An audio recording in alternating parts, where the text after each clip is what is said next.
Hey, what's up guys? This is the countertop for the kitchen pantry project that I've been working on, and I'll be installing this tomorrow, and that video should be up by the weekend.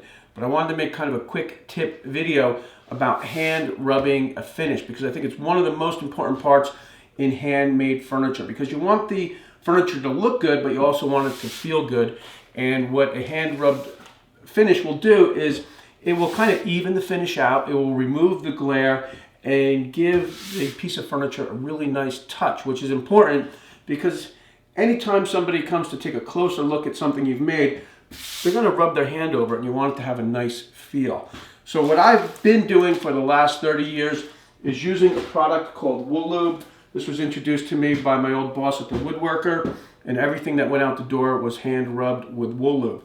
And the way I use it is I start with 4-0 steel wool, and it comes in a pad like this. And the first thing I'll do is rip the pad in half.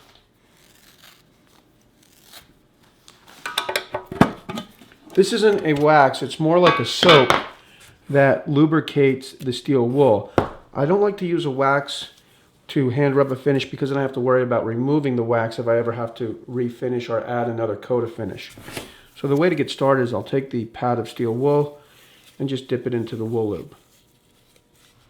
Now I'll simply rub the finish in the direction of the grain. You really got to put some elbow grease into it, and that's why you want to have the wool lube on the steel wool, because you don't want to burn through the finish.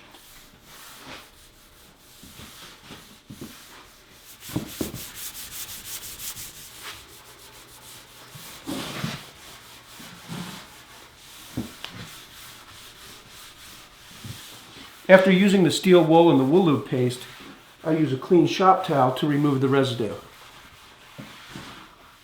Okay, well, that only took about 10 or 15 minutes. It is a bit of a workout though, because you want to put some muscle into it. And it's just one of those things that I think makes a huge difference, and it's been part of my finishing process now for the last 30 years.